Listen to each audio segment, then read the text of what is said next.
यानी जैल सिंह ते फिर 2 को हफ्ते पिछों श्रीमती इंदिरा गांधी अमृतसर पुजे। उन्हां हरमंदर साहब विच मत्था टेकिया ते अकाल तख्त साहब ते होर इमारतां नूं होए नुकसान दा जायजा लिया। उन्हां ने तबाह होए अकाल तख्त दी मुरम्मत करवा के फौजी कार्रवाई उपर पर्दा पा देण दा फैसला कर लिया। उन्हां दा ख्याल सी कि जदों तक तबाह ते बर्बाद होया अकाल तख्त सिखां दियां अखां सामने रहेगा, ओ ये गल नहीं भुल सकणगे कि उन्हां दे इस पावन पवित्र स्थान नूं भारतीय फौजां ने ऑपरेशन ब्लू स्टार दे दौरान तबाह कीता सी। श्रीमती गांधी ने अकाल तख्त दी मुरम्मत दा कम निहंगां दे मुखी बाबा संता सिंह नूं सौंपिया।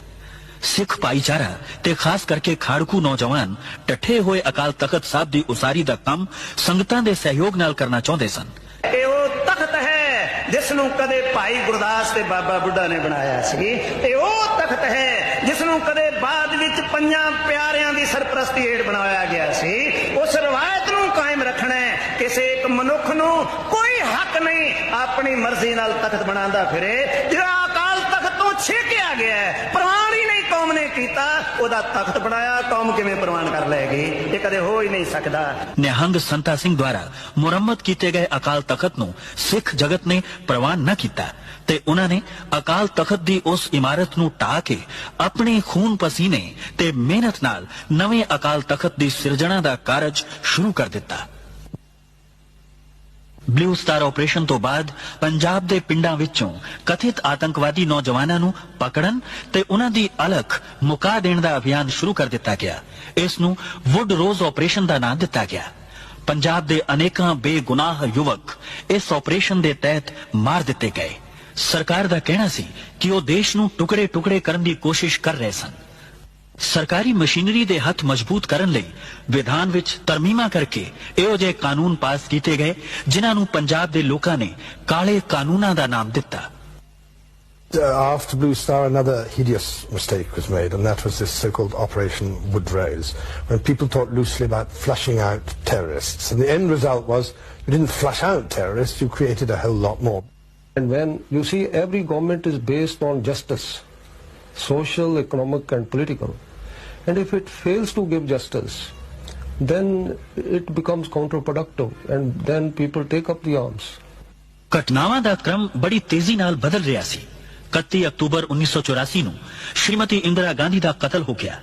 ਉਹਨਾਂ ਦੇ ਇਸ ਕਤਲ ਵਿੱਚ ਉਹਨਾਂ ਦੇ ਹੀ 2 ਅੰਗ ਰਕਸ਼ਕ ਸਤਵੰਤ ਸਿੰਘ ਅਤੇ ਬੇਅੰਤ ਸਿੰਘ ਨੂੰ ਜ਼ਿੰਮੇਦਾਰ ਠਹਿਰਾਇਆ ਗਿਆ। ਬੇਅੰਤ ਸਿੰਘ ਨੂੰ ਤਾਂ ਘਟਨਾ ਸਥਲ ਤੇ ਹੀ ਕਿਸੇ ਹੋਰ ਅੰਗ ਰਕਸ਼ਕ ਨੇ गोली मार के मार दिता, जबकि सतवंत सिंह ते मुकदमा चला के उसनूं फांसी दे दिती गई। जदों इस घटना बारे बेअंत सिंह दी पत्नी बिमल खालसा कोलों पूछया गया तां उन्हां ने कहा, दरबार साहब दी बेअदबी तो बाद, अटैक होने तो बाद हरेक सिख दा हिरदा जिहड़ा सी दुखी सी। तो शहीद बेअंत सिंह भी उन्हां मतलब सिखां विचों एक सी ते उन्हां ने भी दरबार साहब दी बेअदबी नूं नहीं सहारिया। श्रीमती इंदिरा गांधी का कतल अपने आप विच बड़ी दुखदाई घटना सी, पर इस घटना तो बाद सारे देश विच सिख विरोधी दंगे भड़क उठे। इन्हां दंगियां विच हजारां सिखां नूं जिउंदे साड़ दिता गया जां तसीहे दे के कतल कर दिता गया। सैकड़े नौजवान बच्चियां दी इज्जत लुट लई गई। सरकारी अनुमान अनुसार केवल दिल्ली विच ही 2500 तो वध औरतां विधवा हो गईयां। इन्हां दंगियां दा बहुता प्रकोप दिल्ली तो अलावा कानपुर, इंदौर, बुखारो ते भारत दे होर कई शहरां विच बड़ा भयानक सी।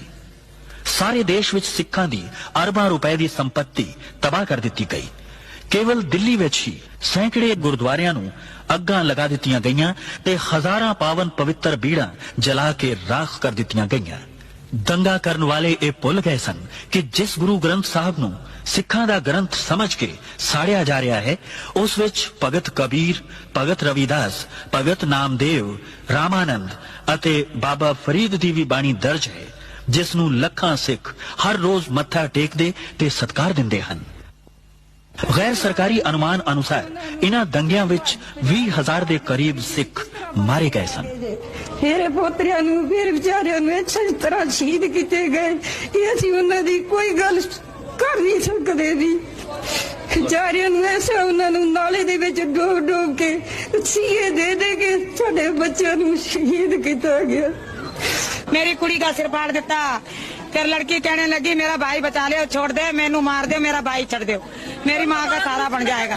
कोई भंगी थे, मुसलमान थे, इस्लाम था, उदल था, गुप्ता था, हाँ सारे थे, सारे इस इलाके के थे। जब भाग गए ना तो डप्पा थे, बल्लम उसको ऐसे घोप दे देते थे, तो वो कहते हाय रे मैं मर गया रे, फिर वो हाथ ऊपर करते तो उसको लाठी मार के सिर पे जिंदे को आग लगा गए, मेरे मुंडे को जिंदे को आग लगा जैसे गई, मेरी गोदी में से खिंच के 3 साल के बच्चे मार दिए, 3 साल इसकी दो में 3 साल के बच्चे हो गए, शिकल देख कैसी हो रही मेरी मुंडी, ऐसे जला दी आग में से काट के मार के, पहले यहाँ से गर्दन काट के आग में जला दी।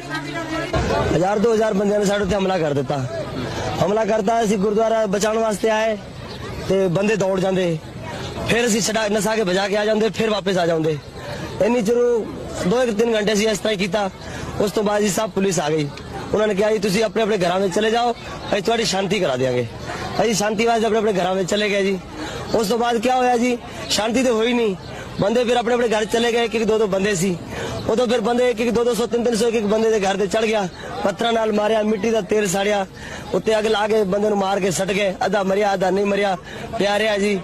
ਫਿਰ ਇਹ ਗੁਰਦੁਆਰਾ ਸਾਰਾ ਤੋੜ ਦਿੱਤਾ ਪੂਰਾ, ਬਾਬਾ ਸਾਹਿਬ ਦੀ ਪੂਰੀ ਬੇੜੀ ਦੀ ਬੇਇੱਜ਼ਤੀ ਕੀਤੀ, ਸਾਰੀ ਕਲੋਨੀ ਦੇ ਬੰਦੇ ਫਟੋ ਨਾ ਤਾਂ 200-300 ਬੰਦਾ ਸਾਡਾ ਇੱਧਰ ਦਾ ਮਰਿਆ। ਤੁਹਾਡੀ ਲਾਸ਼ਾਂ ਦਾ ਕੀ ਆ? ਲਾਸ਼ਾਂ ਦਾ ਜੀ ਪੁਲਿਸ ਲੈ ਗਈ, ਪਤਾ ਨਹੀਂ ਕਿੱਥੇ ਸਿੱਟੀਆਂ, ਕੋਈ ਪਤਾ ਨਹੀਂ। ਜਿਹੜੇ ਇੱਥੇ ਸੀ 50-100 ਬੰਦੇ ਤੇ ਇੱਥੇ ਸੜ ਗਏ, ਇੱਥੇ ਹੀ ਮਰ ਗਏ, ਇੱਥੇ ਹੀ ਪੈ ਰਹੇ, ਉਹਨਾਂ ਨੂੰ ਕੁੱਤੇ ਬਿੱਲੇ ਖਾ ਗਏ ਵਿਚਾਰਿਆਂ ਨੂੰ, ਕੋਈ ਪਤਾ ਨਹੀਂ। ਦੇਸ਼ ਵਿੱਚ ਸਿੱਖ ਭਾਈਚਾਰੇ ਉੱਪਰ ਇੰਨਾ ਵੱਡਾ ਕਹਿਰ ਟੁੱਟਿਆ, ਪਰ ਦੇਸ਼ ਦਾ ਹੁਕਮਰਾਨ ਇਹ ਕਹਿ ਕੇ ਸਪਸ਼ਟੀਕਰਨ ਦੇ ਰਿਹਾ ਸੀ ਕਿ ਜਦੋਂ ਵੱਡਾ ਦਰਖਤ ਗਿਰਦਾ ਹੈ ਤਾਂ ਧਰਤੀ ਹਿਲਦੀ ਹੀ ਹੈ। ਦੇਸ਼ ਦਾ ਆਮ ਸਿੱਖ ਇਹ ਸੋਚ ਰਿਹਾ ਸੀ ਕਿ ਕੀ ਇਹ ਧਰਤੀ ਸਿਰਫ ਸਿੱਖਾਂ ਵਾਸਤੇ ਹੀ ਹਿੱਲਣੀ ਸੀ। ये तो हम तो खुलेआम कहते हैं कि जिस देश का प्रधानमंत्री इतने लोगों की हत्या हो और उसके बाद कहे कि साहब बड़ा कोई पेड़ गिरता है तो पत्ता झड़ता ही है, तो ये कोई मतलब है कि कोई सद्भावना के दृष्टिकोण से अच्छा नहीं है। It was very sad that Indira Gandhi was assassinated. Very sad. But what followed later was sadder still. Much more sadder than. And explanations like a huge tree falling and hence there would be a small shudder around, I think they don't serve much purpose. They do not.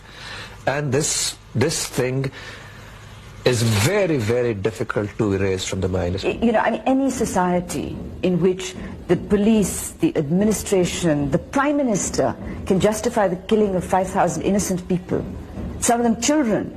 Do you know, I mean, because this was not terrorist killings, this was killings by the state. It was pogroms.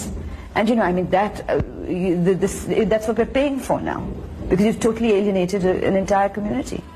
ਇਨ੍ਹਾਂ ਸਿੱਖ ਵਿਰੋਧੀ ਦੰਗਿਆਂ ਵਿੱਚ ਬਹੁਤ ਸਾਰੇ ਹਿੰਦੂ ਪਰਿਵਾਰਾਂ ਨੇ ਆਪਣੇ ਆਪ ਨੂੰ ਖਤਰੇ ਵਿੱਚ ਪਾ ਕੇ ਅਨੇਕ ਸਿੱਖ ਪਰਿਵਾਰਾਂ ਦੀ ਜਾਨ ਬਚਾਈ। ਮੇਰੇ